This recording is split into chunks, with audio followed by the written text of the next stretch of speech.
इसके बाद विनर्स को वापस से रूम में ले जाया जाता है। यहाँ पर जैक देखता है कि सीबीओ की फ्रेंड अभी भी जिंदा है, क्योंकि गेम के रूल के मुताबिक अगर कोई आपका पार्टनर नहीं बनता तो आप रेलूकट्टा में शुमार होते हो। यहाँ पर हमें ये भी पता चलता है कि जैक ने सीबीओ की फ्रेंड को धोखा दिया है। इसके बाद फ्रंटमैन को गार्ड की डेड बॉडी के पास पुलिस ऑफिसर का आईडी कार्ड मिलता है। तब फ्रंटमैन को पता चलता है कि सारे वीआईपीज आ गए हैं, इसलिए वो उन्हें लेने के लिए जाता है। फिर सारे वीआईपीज को उनके रूम में ले जाया जाता है। इसके बाद फ्रंटमैन वीआईपीज के आने के बारे में एक और शख्स को बताता है। यही इस गेम का मेन ऑनर होता है। फिर सब प्लेयर्स को 5th गेम के लिए ले जाया जाता है, जहां पर 1 से लेकर 16 तक नंबर पड़े होते हैं और वो सभी प्लेयर्स अपना अपना नंबर ले लेते हैं। नंबर का मतलब यहाँ पर ये होता है कि जो सा नंबर प्लेयर चूज करेगा उसकी उसी के मुताबिक की बारी आएगी। अब यहाँ पर लास्ट में 1 और 16 नंबर आ जाते हैं और सोमक्यून यहाँ पर कंफ्यूज होता है कि वो कौन सा नंबर ले। तभी वहां पर एक आदमी आ जाता है और वो सोमक्यून को कहता है मुझे फर्स्ट नंबर चाहिए, क्योंकि मैं अपनी जिंदगी में कभी भी फर्स्ट नंबर पर नहीं आया, तुम प्लीज ये नंबर मुझे दे दो। सोमक्यून फिर उस प्लेयर को वो नंबर दे देता है। इसके बाद प्लेयर्स को गेम के लिए ले जाया जाता है। अब इस गेम का रूल ये होता है कि दिए हुए टाइम के मुताबिक प्लेयर्स को ब्रिज की दूसरी साइड जाना है। अब इस ब्रिज के बीच में 2 तरह के ग्लास होते हैं, एक तो होता है सिंपल ग्लास और एक होता है temper glass. Simple glass player के पांव रखते ही टूट जाएगा, जबकि टेम्पर ग्लास नहीं टूटेगा। इसके बाद प्लेयर नंबर 1 से गेम स्टार्ट की जाती है।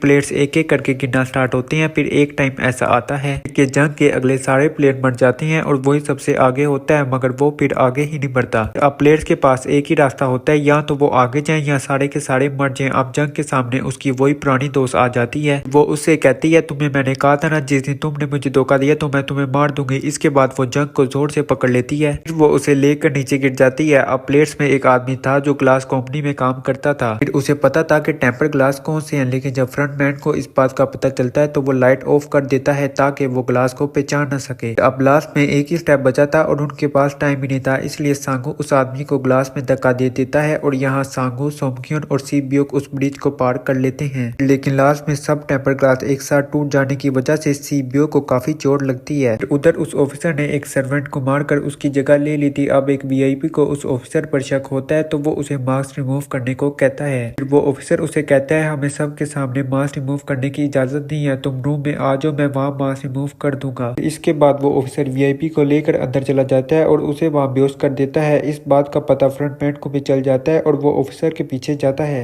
ऑफिसर भी वहाँ से भागकर एक दूसरे आइलैंड आ जाता है। फ्रंटमैन भी उसके पीछे पीछे उस आइलैंड में आ जाता है। अब यहाँ पर वो ऑफिसर अपने सीनियर्स को कॉल करने की कोशिश करता है। फिर वो अपने सीनियर्स को सब सबूत भी भेजता है, लेकिन उस आइलैंड में नेटवर्क नहीं था। इसके बाद फ्रंटमैन उस ऑफिसर को पकड़ लेता है और उसे अपने साथ चलने को कहता है, लेकिन वो ऑफिसर फ्रंटमैन पर गोली चला देता है। यहाँ पर फ्रंटमैन अपना मास्क उतारता है तो ऑफिसर को पता चलता है कि ये फ्रंटमैन और कोई नहीं बल्कि उसका अपना भाई है। इसके बाद फ्रंटमैन ऑफिसर को शूट कर देता है। उधर ग्लास लगने की वजह से सीबीओ काफी इंजर्ड हो गई थी, उसका बहुत सारा खून निकल रहा था। अब तीनों प्लेयर्स को डिनर के लिए ले जाया जाता है और उनके पास एक एक नाइफ रखी जाती है कि रात में तीनों प्लेयर्स उस नाइफ की मदद से एक दूसरे को मार सकते हैं। सोमक्यून नोटिस करता है कि सीबीओ की हालत काफी खराब है, तो वो सीबीओ को कहता है कि फिक्र मत करो, हम दोनों एक साथ मिलकर सांगू को हरा देंगे और फिर यहाँ से बाहर निकल कर पैसों को आधा आधा डिवाइड कर लेंगे। सीबीओ उसे बताती है कि मेरा एक छोटा भाई है जिसे मैं अल्टरनेट में छोड़कर आई हूँ, और अगर हम दोनों में से कोई भी जिंदा बचकर बैठ जाएगा तो वो एक दूसरे की फैमिली का ख्याल रखेगा।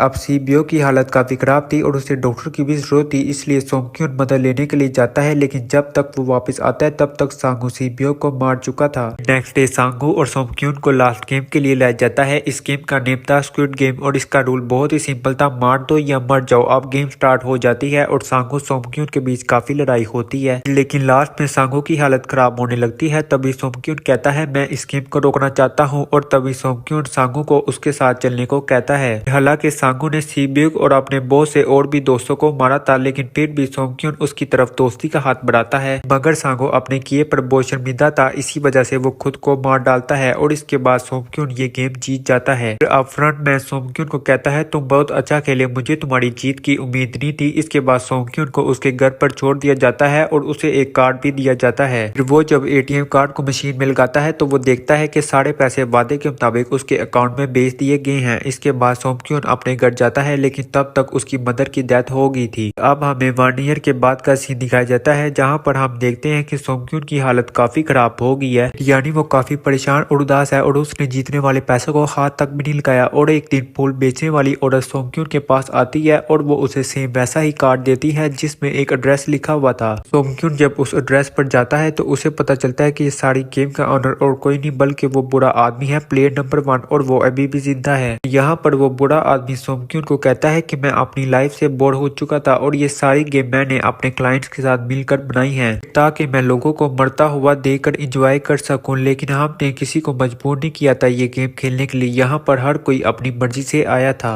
और मैंने इस गेम में इसलिए पार्टिसिपेट किया था क्योंकि गेम देखने से ज्यादा खेलने में मजा आता है। जो पैसे तुम्हारे पास हैं वो मेरे ही दिए गए हैं। ये कहते हुए वो बुरे आदमी की मौत हो जाती है। इसके बाद सोमक्यून सीबीओ के छोटे भाई पास जाता है और उसे लेकर सांगो की मदर के पास चला जाता है। फिर उन्हें कहता है इसका ख्याल रखना और साथ पैसों से भरा हुआ एक बैग देता है। फिर सोमक्यून एयरपोर्ट जाता है अपनी बेटी के पास अमेरिका जाने के लिए। वहाँ उसको वही आदमी मिलता है जो गेम के स्टार्ट में मिला था। यहाँ पर सोमक्यून उसका पीछा करता है लेकिन तब तक वो जा चुका था। इसके बाद सोमक्यून कार्ड वाले नंबर पर कॉल करता है और पूछता है तुम लोग कौन हो और लोगों को क्यों मार रहे हो, जिस पर उसे जवाब मिलता है प्लेयर नंबर 456 प्लेन में चढ़ जाओ अगर अपनी जिंदगी चाहते हो।